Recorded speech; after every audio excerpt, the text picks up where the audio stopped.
Hello, podcast fam. I am thrilled to share some exciting news. My book, So Grow Lead, is officially live on Amazon. This book is more than just my story of starting a nonprofit and building a peanut butter factory in Malawi. So trust me, the ups and downs of that journey are worth the read. It's also packed with practical strategies to help nonprofit leaders like you tackle challenges with clarity, courage, and a whole lot of heart. If you've ever wondered how to turn your vision into reality, navigate the inevitable hurdles, and build something meaningful, whether in your organization or in your own life, this book is for you. I'd be so grateful for your support in spreading the word. Grab your copy of So Grow Lead in the show notes and on Amazon today. Let's keep sowing seeds of impact together.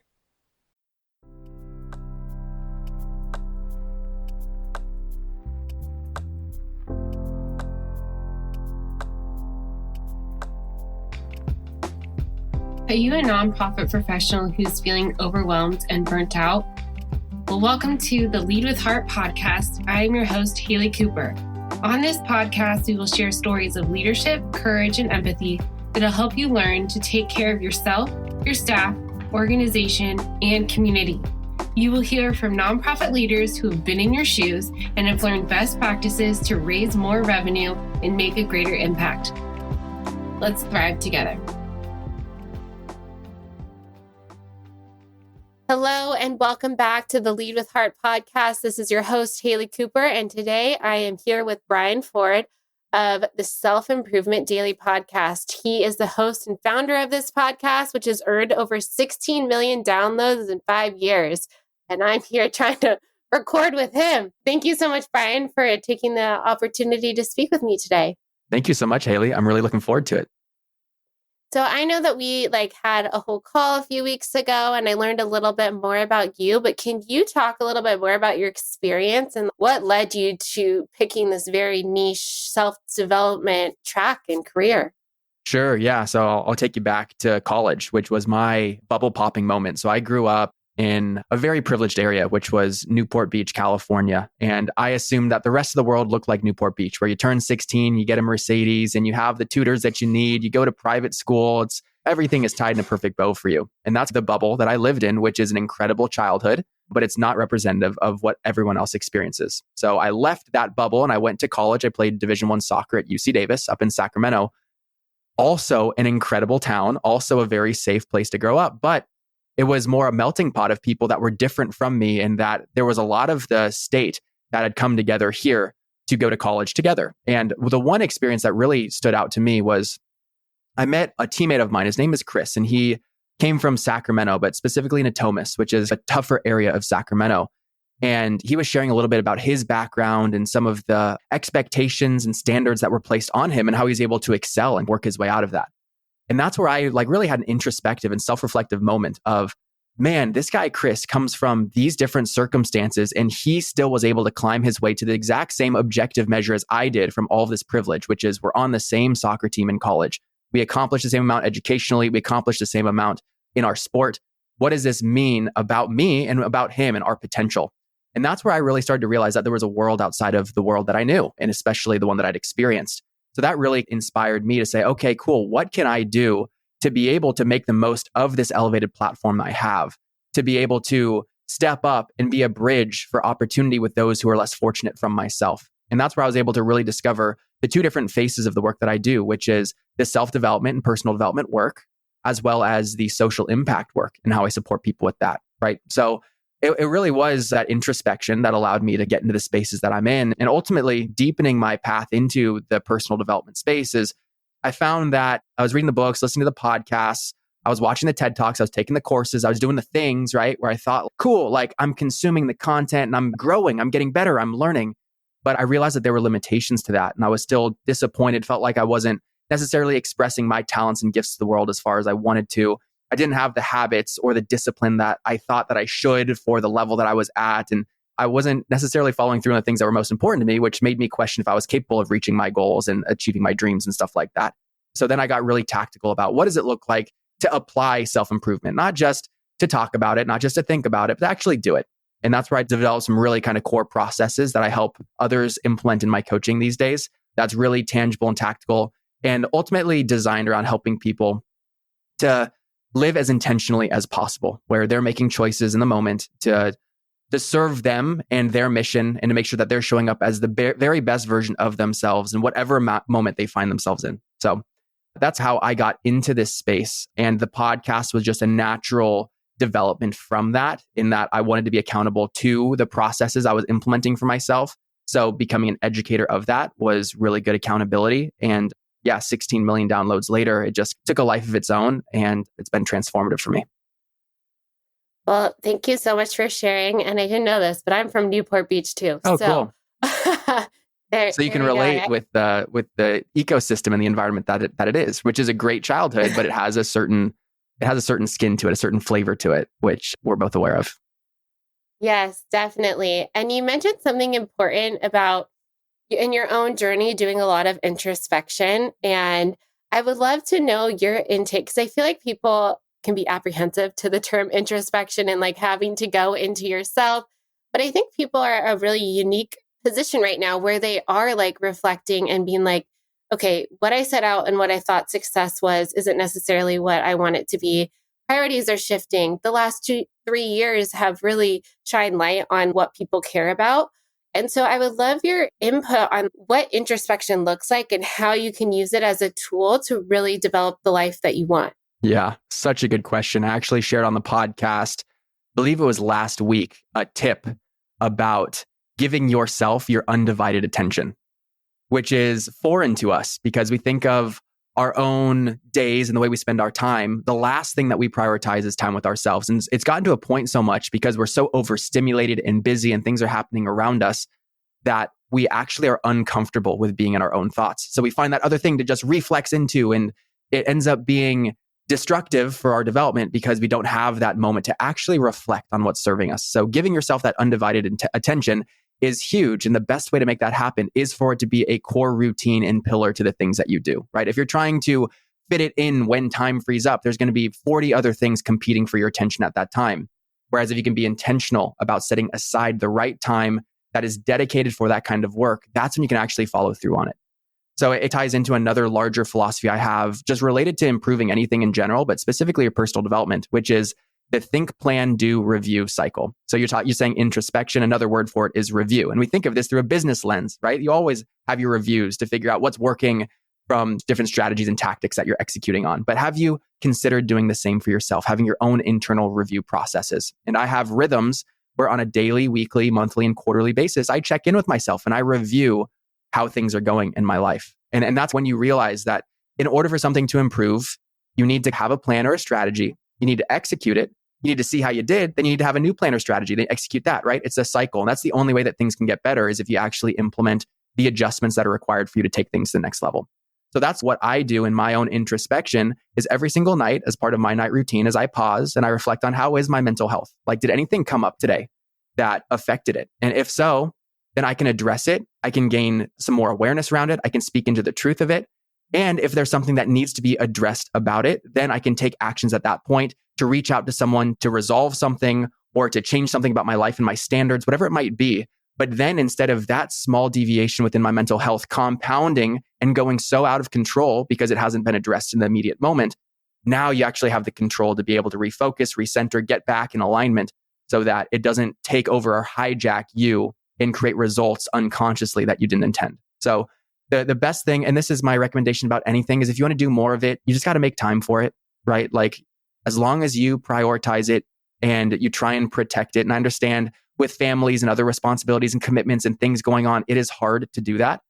But then finding the right balance and finding the right intention within that is at least a little bit more practical, especially as it relates with people in the social impact space. I find that you're starting a family and you really care about your work and you want to pour as much as you can into your mission. You want to show up at your very best.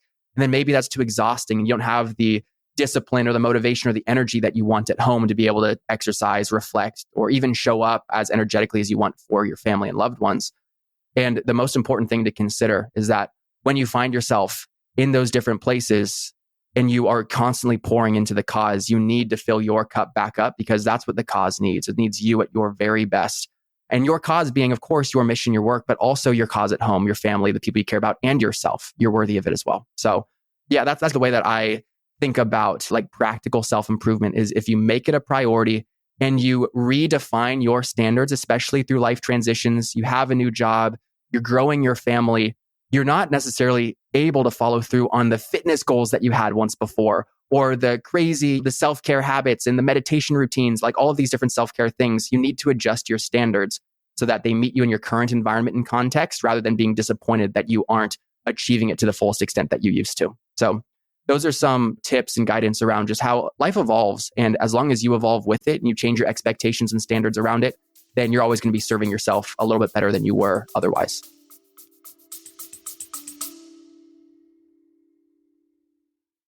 Imagine a fundraising partner that not only helps you raise more money, but also supports you in retaining your donors.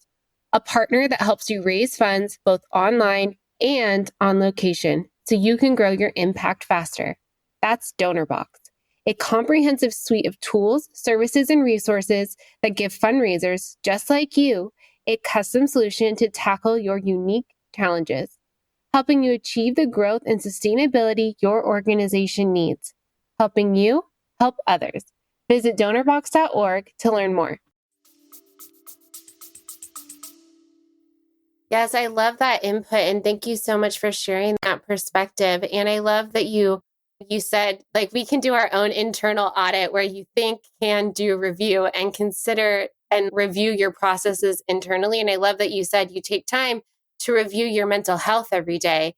And I think for me, and something that I've evolved, and we talked about this when we had our first initial meeting, was my idea of self-care has changed a lot in the last year. And I think it reflects some of the things that you were just talking about in terms of sitting and pausing with ourselves and really understanding how we're feeling and understanding the language of emotions, because I think we're so conditioned to push those down and just keep going and going forward. But that's what leads to burnout. I've seen it in personal relationships with family members. I've seen it in colleagues who don't have the space and haven't created that space for themselves, to no fault of their own, obviously. We don't learn in leadership classes or in school how to really understand the language of emotions or that self-care and prioritizing ourselves. We're told to go, achieve, be successful. And so I just love that perspective that you offered. And I would love to ask you this question of, I think a lot of people, one, don't think they're worthy of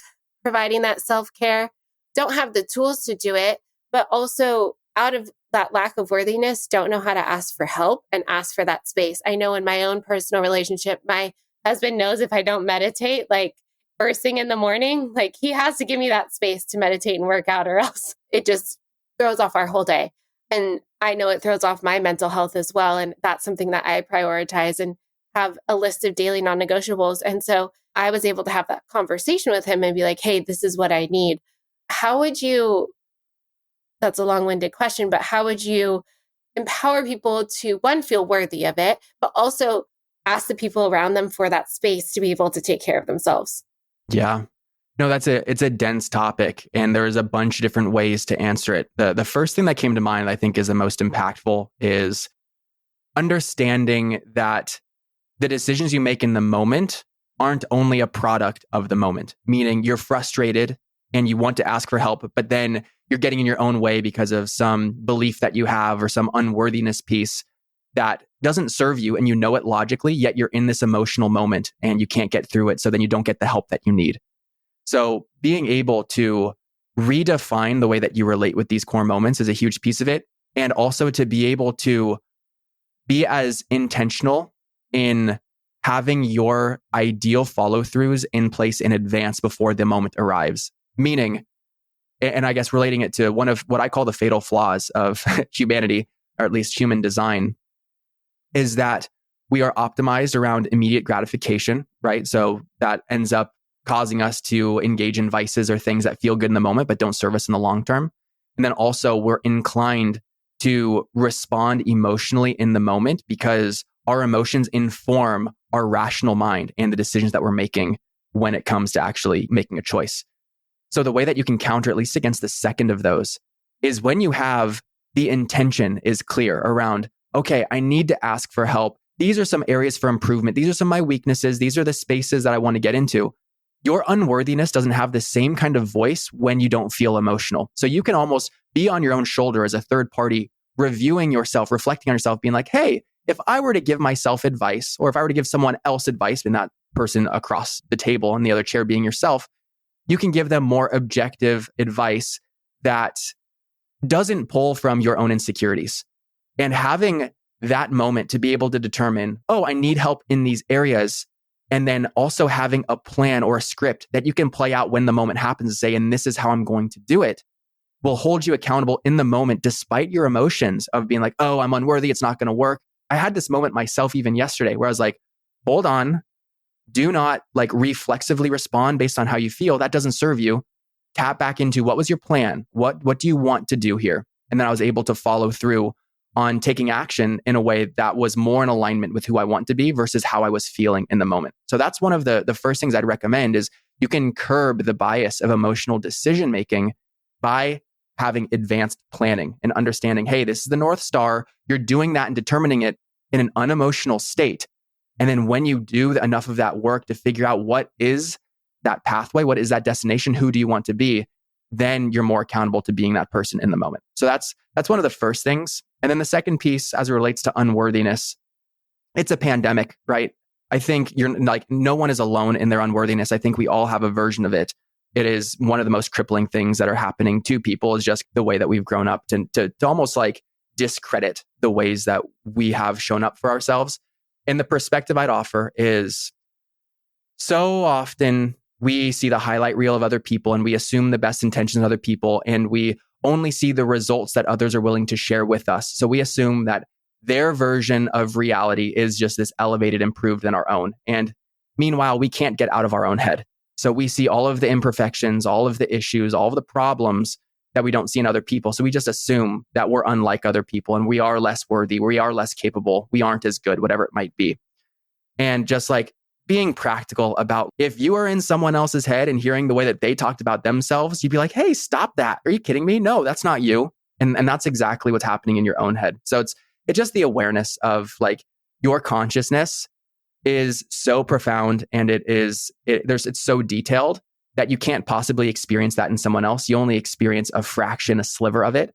And that is just the punchline of their life. So it's giving yourself more grace through all of that helps you to combat the unworthiness because it ends up crippling you. You procrastinate, you get distracted, you don't take action on the things that are most important, which then compounds into this cycle of even less fulfillment, less activity, less productivity, whatever it might be. So two different alternatives and very different sides of the coin compared to the question that you asked, but I think both relevant. Yes, and I love that those two perspectives. And I wanted to talk a little bit more about, I follow a doctor called Dr. Amen. He's local to Costa Mesa. And he always posts on his Instagram, like, how do you want to feel good? And making decisions, because his whole thing is being brain healthy. So making decisions that are brain healthy, making those daily decisions or daily moments of how do I want to react? How do I want to show up today? And I start my day with a vision exercise and it doesn't always go perfectly, right? Things are thrown for a loop. But like, how do I want to show up today? How do I envision my day going? What do I want to get accomplished? And before I used to think, oh my God, I have to have all the things on my to-do list, right? And then at the end of the day, I would be stressed out because nothing got done, because I would get that analysis paralysis where I'd be like, I don't even know where to start. So I would love you to talk about like how people can build those habits to get daily non-negotiables that help them choose those positive life choices. And I think making those positive life choices again and again helps build up that self-love and that self-worthiness because you're like, oh, this feels good. Like this isn't immediate gratification, but this is something that's long-term. And those positive life choices add up because it doesn't just influence yourself, it influences those around you and people catch on. Like my husband, I have my daily non-negotiables. I have 4 of them. And he was like, oh, I should probably catch on to that. And so he started like journaling, doing a gratitude journal and reading his Bible and doing things like that. And like, he was like, oh, my mood is shifting because of this. And I'm choosing to show up for myself in these small ways, but making these choices is grounding me in what I believe.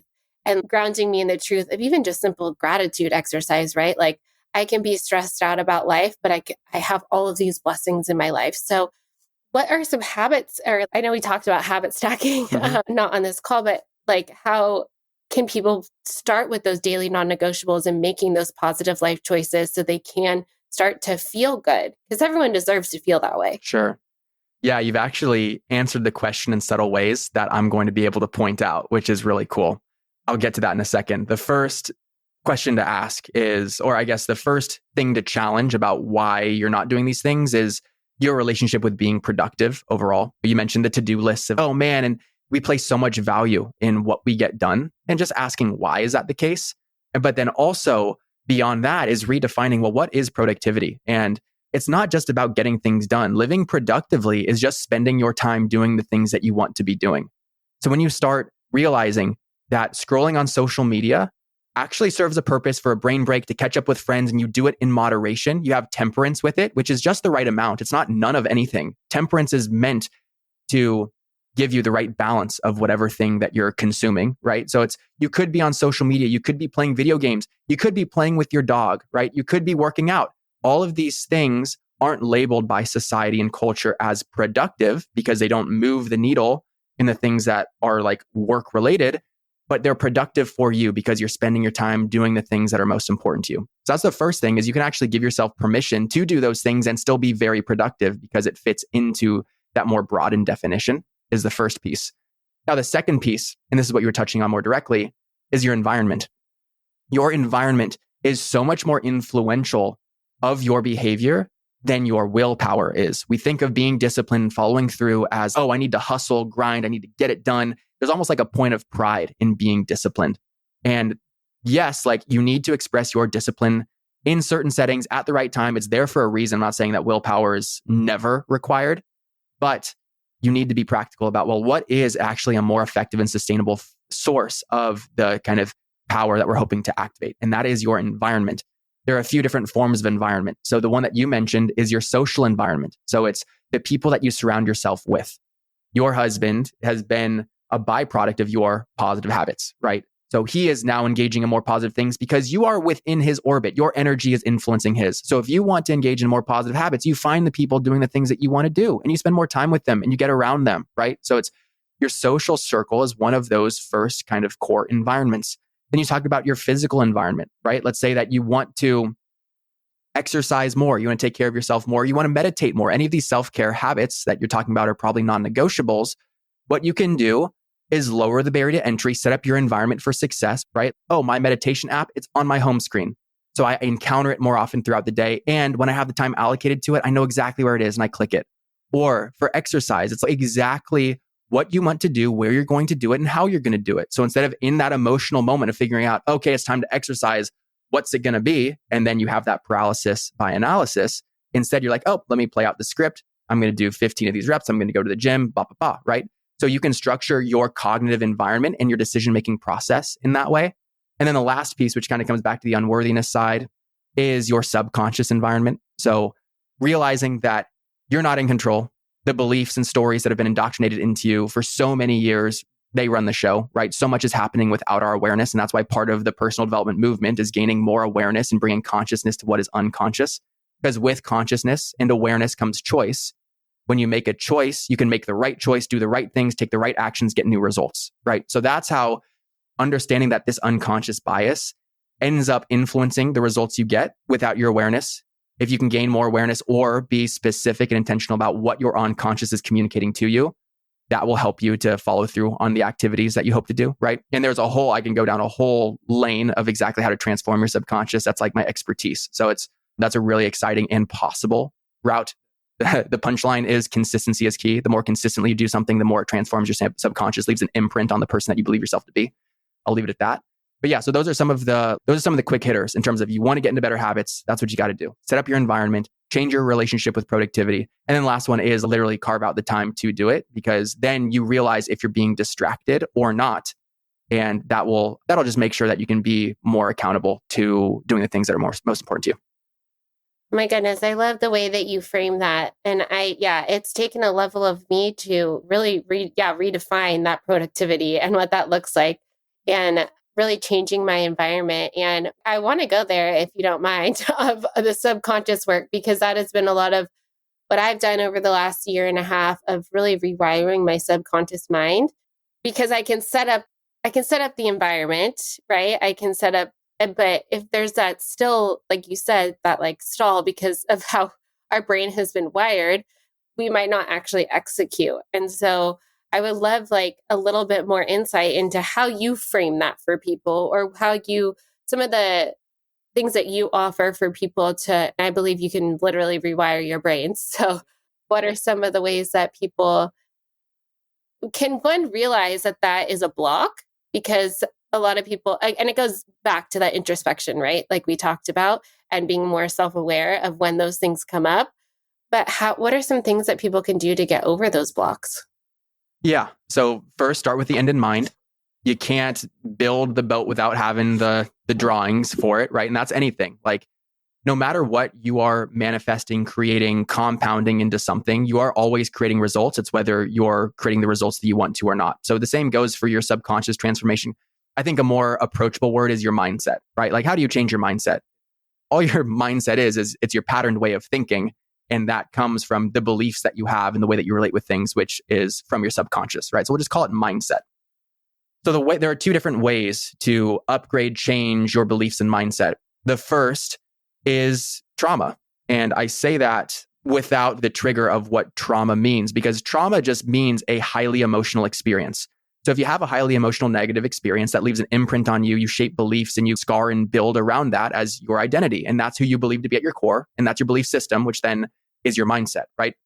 The other side of it is highly positive emotional experiences, these moments where you have these big outlets, these releases, these wins, these defining moments in your career, in your life, when your kids are born, right? Like, these are moments where, and people have transformed when they see their kid for the first time, being like, wow, like, I need to step up. I need to be a father. I need to be the mother for this child. And your life changes because of that traumatic experience, which is a positive trauma, right? So that's the one way, is to like really know that these key moments are forming you. You have a little less control over those moments because they do happen in such kind of intense ways and often unexpected ways. So that wouldn't be my recommendation, but that's just kind of one piece that's important to understand when it relates to upgrading your mindset, your beliefs. So like, trauma is one of those influences. The second one, which is entirely in your control, and this is what I said, consistency is key, which is that your behavior is the evidence of your subconscious mind. And to explain this quickly, there's a relationship between your identity, which is who you believe to be, it's the values you hold, it's the way that you exist, and your behaviors, which are the things that you do and the actions that you take. What happens is your identity influences your behaviors on an unconscious level, meaning you have a certain negative identity, you have an addiction or a bad habit or something that lives in your kind of identity and subconscious mind that influences you to engage in behaviors that are similar to that. And this is unconscious. You're unaware of it. And then when you do that behavior, you then reinforce that identity because your behavior is the evidence that your identity needs, your subconscious needs to confirm, oh yeah, I must be like this because I do these things, right? And that's the communication pathway between the two of those things. Now, if you want to have a new identity and you want to engage and behave in new ways within your nature and unconsciously, then you need to actually replace your beliefs, your mindset, and your identity at a more subconscious and rooted level. And the mechanism for doing that is just providing new evidence, new proof for your mind to then realize and say, wait, I thought I was going to be this person because your belief holds a certain way, right? I thought I was going to smoke a cigarette when I was offered. I thought that I was going to outburst in this scenario where my partner set me off. But instead, what I did was I rejected the cigarette, or I didn't outburst and I had more emotional control. And then your brain needs to reconcile, what does that say about me and who I believe myself to be? And the more consistent you are in taking those positive actions, those specific behaviors, the more you're reinforcing a new identity that is congruent with that behavior. So that's the identity behavior feedback loop. Your identity informs and encourages you to do certain behaviors. That behavior then can strengthen the original identity. Or if you do a new behavior that is different from what's expected, you create this question mark in the brain to say, oh, I must be this person. Let me consider that. And you do that enough times, then you start actually transforming your mindset at a fundamental level to say, oh, I am this person. Because look at all the times that I've responded favorably, that I've been productive, that I've rejected the cigarette, whatever it might be. That helps you to see yourself at a subconscious level in a different light. So that is the subconscious transformation process. Now, in order to make it like a little more tangible, and this is This is like one of the coaching programs that I offer. So I offer a 21-day challenge about building the habit of self-discipline, okay? Because maybe you procrastinate, you get distracted, you don't take action on the things, like you make excuses, you negotiate with yourself. There's always an exception, right? That is a belief, and that's been learned and that's been comfortable for you for so many years. And that's related to just our evolutionary past of taking the law of least effort, the path of least resistance. That's just what we're hardwired to do. So that is a natural inclination a lot of us have, and it will run riot unless we intervene. And that's where this challenge helps you to intervene, which is we brainstorm and we implement the 2 specific habits that help you to develop the mindset of being self-disciplined, so that at your core, you develop what I call your best self reflex. When you know that there's a positive decision to be made, you're more likely to make the right, healthy, empowering decision than the other one because you've cultivated that into your mindset. And the way that you do that is you get consistent with 2 very specific actions that reinforce that new identity of being self-disciplined, which is actually a subconscious priming audio of affirmations and primings that you listen to, and you engage in positive physiology exercises that teach you a positive association with being self-disciplined. And it helps you to plant the seed of that new identity and reinforce it every single day as you listen to the audio.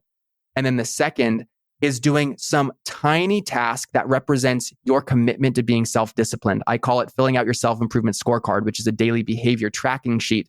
And all you do is you reflect on your day. You do that consistently. You start proving to yourself, wait, I can be consistent.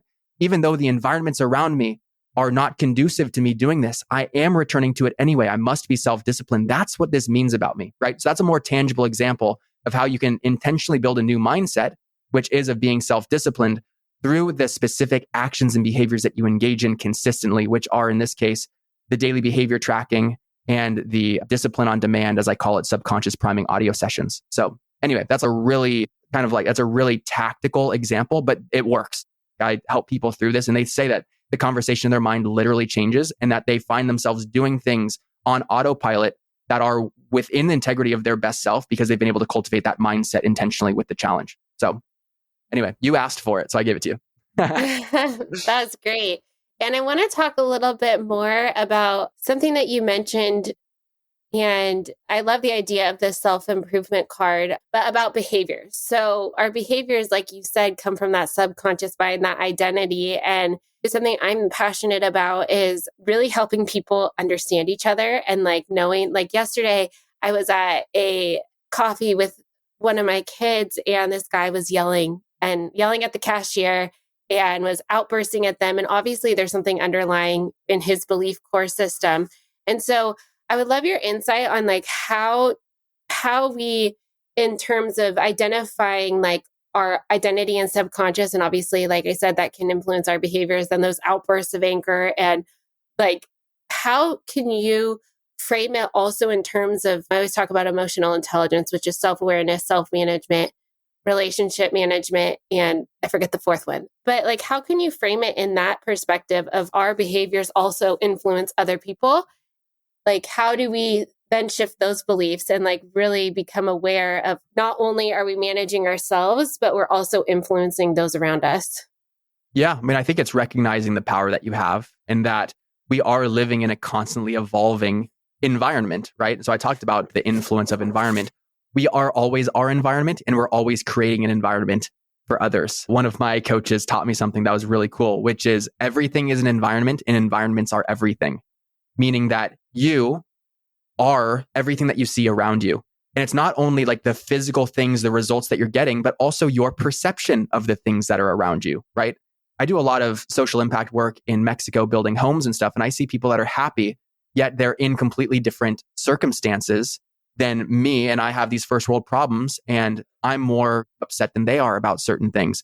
And it's all about the way that you relate with the environment, which is your own belief system being projected onto the things around you.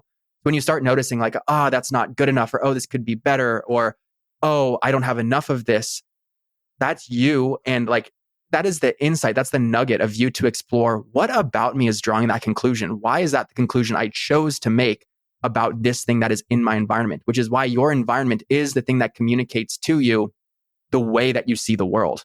Because it is just your perceived representation of the things around you is your environment. But your environment and your perception of it is uniquely yours. No one else sees it exactly like you do. So that's the first thing. Environments are everything and everything is an environment, right? Then knowing that if you are then an environment for other people, people are perceiving you in the way that you show up.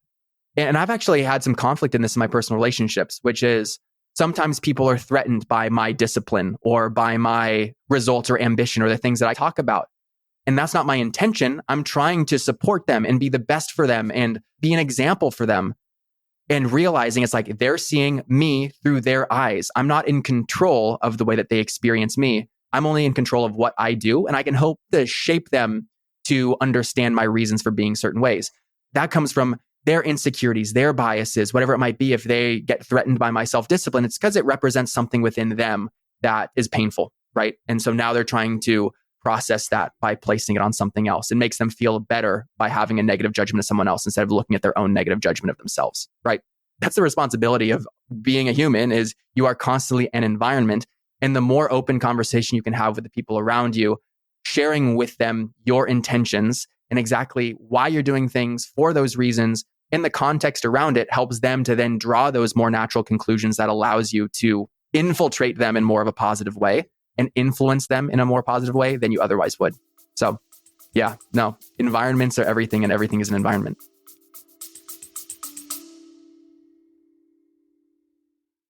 Hey there, podcast family. If you're like me and deeply committed to improving your leadership skills and fostering better connections with your team, I've got something truly amazing to share with you. I'm proud to introduce the EMC Masterclass, something I talk about often as a certified trainer. It's an incredible program developed by the renowned Dr. Lola Gershfeld, an organizational psychologist and corporate emotional connection expert. You might remember her from a podcast episode where she shared invaluable insights into the world of emotional connection. Dr. Gershfeld's EMC Leaders courses are designed for anyone working with people, whether you're a manager, supervisor, team leader, educator, coach, mentor, or a team member. This program is truly for everyone looking to enhance their communication and collaboration skills to raise more revenue for their mission. Now, let me tell you why the EMC Masterclass is a game changer. Dr. Gershfeld's groundbreaking emotional connection process has been integrated into top universities' curriculum and recognized by international organizations like ICF, HRCI, and SHRM. Humans are wired to seek emotional safety, and when we feel safe, we're more likely to take risks, share innovative ideas, and collaborate effectively. The EMC process is the catalyst for creating that emotional safety within your team. The virtual EMC Masterclass consists of 8 modules with 4 hours of expertly recorded material, 13 quizzes to reinforce your learning, and a workbook filled with activities for offline practice and something I still refer to daily. Ready to become an emotional connection master? Dr. Gershfeld is offering an exclusive detail for our podcast listeners. Use the code LEADWITHHEART to enjoy a generous 10% discount on the EMC Masterclass. Head over to emcleaders.com and enroll in the EMC Masterclass today. I love that phrase. I'm gonna keep it in my back pocket. Obviously, on this podcast, we talked about who this target audience is, like how in the scope of self-development. I'm all about self-awareness, and I talk about this on the podcast all the time. And obviously, we're talking about it today. In terms of leading a team, how can you influence people on your team and provide them the space to be able to do this for themselves? And because obviously, like you said, the more space you have to do this self-development work, the better you're going to show up at work. And I feel like a lot of times I've worked in nonprofits for the last 12 years, and I really haven't been provided that space by my leader. It's always been get the outcome work. And until I stepped out on my own and learned what self-improvement was and running my own business, I was like, oh, I can provide this for myself and hopefully for people in the future. And so I would love your advice on like, how can you influence this in a team dynamic without being like you said, like you need to do this, but really being that influential figure so that everyone's showing up for the mission. Totally. Yeah. So I if I heard it correctly, you're asking from the lens of the team leader and how they can, okay. Yeah. So people don't listen to what you say, they watch what you do.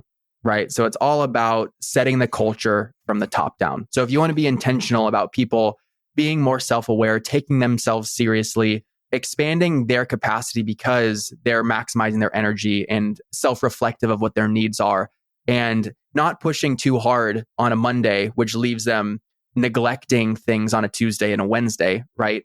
Having that right balance, it starts from the top. So if you can give themselves the space and the permission to do that through your own example, that would be my recommendation. So a few things that are really helpful in establishing culture are like, what are some of the, you use the word non-negotiables, right? But I'd say, what are some of the intentions around the ways that people connect? If you want people to get more deep work done, then should the expectation be for everyone to be available at any time? Or should it be that, oh, we're going to schedule a call because I respect your time and the deep work that you're doing? Or if you want people to look more positively or relate more positively with each other and with customers or donors, whoever it might be, then how do you prime each conversation with a, hey, say one thing you're grateful for, to just be able to like get people in that energy. So in order for that to really be felt by the employees and for employees to, because it's like you can be told like, hey, take a personal day when you need it. But then you feel guilty doing it, being like, oh, but now I'm putting work on someone else's plate and it's just going to create more harm than good. I'll just tough it out. And you're just burning the candle at both ends. If you as a leader can communicate, these are the reasons why I'm taking my personal days, or, hey, these are the things that I do outside of work. And hey, I do check out after 5 p.m. and I try not to feel guilty about not responding to an email into the morning for XYZ. The more that you can give real examples of your behavior and decisions as a leader, the more permission you give for your employees, your team members to be able to embrace those same qualities within themselves. So, and that's how you become the environment as a leader. You are the environment that says, hey, this is my truth. This is what's happening. You can be authentic. You can be vulnerable. You can be honest.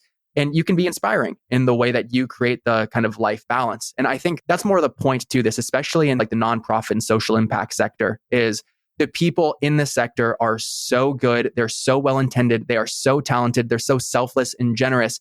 And they do so much for other people that it's unnatural for them to then do that for themselves. So they need that extra permission, that extra step, that extra nudge to be able to consider their own health.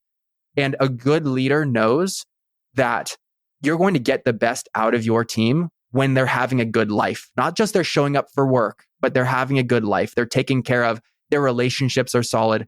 They're taking care of their personal health. Their kids are being supported. They're compensated, right? Like those are some of the important pieces to like really allow someone to be at their very best, because it's not enough to just show up 9 to 5 and then half check your emails from 6 to 9 when you get home because you feel guilty about not being on and then not sleeping enough and doing it again. What's really good is you work from 10 to 4. I'm just using an extreme example. You work from 10 to 4, but you are on, and the amount of value that you concentrate into that time moves the needle much more than the extra hours that you would have put in outside of it, right? That's all we really want, is we want to have our team members contributing to their fullest capacity so that we can make progress on the collective mission. And if that means that it happens in more concentrated bursts because people are happier and they're showing up better, kind of a similar argument to the 4-day work week, right? If you're actually on top of this and taking care of it, then that's all that you should really care about. And the process takes care of itself. But that's where a leader can really inject that culture to say, hey, this is what it's like. We're serious about this. We care a lot about this.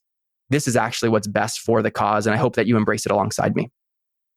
Yes, I love that input and those perspectives. And I think it comes back to also like your identity and your behaviors. Like for me, it's about urgency, right? Is it urgent for you to send this email or call your employee? Like I've had bosses that have called me at all hours or sent me a text, and then I feel like I have to respond, right?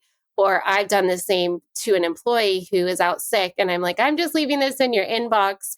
And so it takes that level of reflection of, why do I feel this sense of urgency to send this to someone when this person is clearly not in the office or has set that clear boundary? And so it does come back to that introspection and self-reflection of, how do I want this interaction to go? How do I want this person to perceive this interaction, right? And also I love, it just comes back to the environment too. And that's such good perspective. And I would love to know, you obviously are all about self-development and have your own self-improvement tracker. What are some of your things and intentions that you do on a daily basis? Oh my gosh. Throwing it back at you. Yeah, I practice what I preach for sure. I have a morning routine, of course. So I guess the form of my self-improvement has deepened over the years because I've been able to advance it, right? So it's not just that I have a morning routine because I've been in the habit of prioritizing that and it's something that's so implemented in my day. Now I've been able to improve the quality of it so what I do is I stretch in the morning, I meditate, I send a voice note to a friend of gratitude, I do some visualizations and affirmations. Like there's a sequence to it. But instead of doing those things and checking the box to say that you did them, that's where I'm trying to get more quality out of those things. So I actually have defined what's the intention for this. So I stretch my body I stretch every morning because I want to wake up my body. So now when I'm actually doing it, my brain is engaged in how do I flex right now and stretch and push myself so that my body feels awake, right? So I'm that much more alert. Or with my meditation, every single morning, my intention is to create a peaceful presence, right? So then I tap into that, be like, okay, cool. This is what I'm hoping to cultivate in this session. So the distractions of the mind as you're meditating, instead of those having such power, you can recenter back into a core focus, which is to be peaceful, right? So that's kind of the layers of my personal development as it's grown over a decade plus of me like really being in this space. So that's one of the things I recommend. But then the core self-improvement mechanism that I have, which is what I talked about in the 21-day challenge I was talking about, is my self-improvement scorecard, where I'm in the routine every single night of reflecting on the core categories of my life, both qualitatively with data. Did I do these things? Yes or no? And I've gamified it, give myself a point if I did it, 0 points if I didn't, half a point if I did it under certain criteria. And then also quantitative. And then also qualitative, which is how did I feel about this? How energized was I throughout the day? How was my mental health, right? Some of those things that are more just impression based, because I'm really committed to my self-growth and improvement. Like I find a lot of fulfillment in making progress and being more mindful in moments so I can show up at my best, because a great life is made up of great years, which are made up of great months, great weeks, great days, great hours, and great moments, right? So it's like you focus on how are you in the moment to have a great life is basically what I've distilled it down to. So that's what I try and do, is be accountable every single day to how did I spend my moments? How intentionally was I spending my time? How engaged was I in the things that are most important to me? And then with that moment of awareness, I can get curious around, okay, if I didn't follow through or show up like I expected to, what about that instance can I reflect on? What can I change? What can I improve about it so that it just is a continued process of growth? And that's the think, plan, do, review on a daily basis. I think of who I want to be. I make a plan for my goal for the day. I do it, which is 99% of the day. And then I review it at the end to see how I did, make a new plan. And then I do it again, right? So yeah, I can get into the weeds. I track so much that probably I don't need to, but it's helpful for me because now I'm about identifying the patterns between me doing certain things and how I feel or how I show up in different ways. And it becomes really an art in that way. And it's very exciting. Not for everyone, but like the core process of behavior tracking, you can't improve what you don't measure. So that's what I incorporate in this challenge. If you want to improve, you want to get better, you want to make progress, you want to be a better person, you got to have some kind of standard around that. And that's like my keystone habit, which is every single day tracking my behavior, seeing how I did. I love that so much. And I love that I think behavior tracking is so gratifying because it's not something that happens overnight, but you can see that like you're putting in the effort and making those positive life choices like we talked about. And over time, it does make a difference. And it's so gratifying once you reveal it, because at the end of the day, I used to be like, this is all the stuff I didn't get wrong or didn't get done. But now I'm like, okay, this is who I showed up as getting this stuff done or not getting it done, but I was more present with people, or I had coffee with someone and it didn't necessarily result in anything, but it was time well spent, right? And how I showed up in that instance. And so I think that is such an important perspective that you shared. Where can people find you, Brian? I would love for you to join the tribe that listens to the podcast. So I didn't mention this, but for the past 5 years, I've released a daily podcast episode and it's only 3 minutes long, right? So it makes it very digestible, very approachable, very easy to build a routine around and for it to impact you every single day. But what I'd recommend for someone who's really starting to get into this work, and I touched on a few of them, but I have, I think, linked in most of my podcast episodes, definitely on my weekend ones, a resource that is the 7 fundamentals to self-improvement. And these are the things that if you're getting started in your self-development, you'll want to start from the right platform and thinking about things in the right way. And these are a lot of the pitfalls I see people fall into, and it will accelerate your learning curve by years to have this right relationship. So I'd encourage people to check out an episode, definitely one of the weekend ones has the call to action for you to be able to get the 7 fundamentals for yourself. And then if the 21-day challenge speaks to you, it starts at the beginning of every month, basically, and it changes. I announce it on the podcast. So if you're on the email list with the 7 fundamentals, you'll be able to become aware of how to build that habit of self-discipline and be able to set the right standards and expectations and habits and boundaries in your life that support you in being the person you want to be and showing up better for your mission, better for your family, and better for yourself. Well, we will link to all of that in the show notes. And thank you so much, Brian. I love talking about this topic. So thank you for shining light and your wisdom and expertise and for having this conversation with me. Thank you so much, Haley. If you have valued these stories or learned something from what you've heard, please share this podcast episode or follow me on LinkedIn. Thank you so much for your support, and together we can build a better community and world.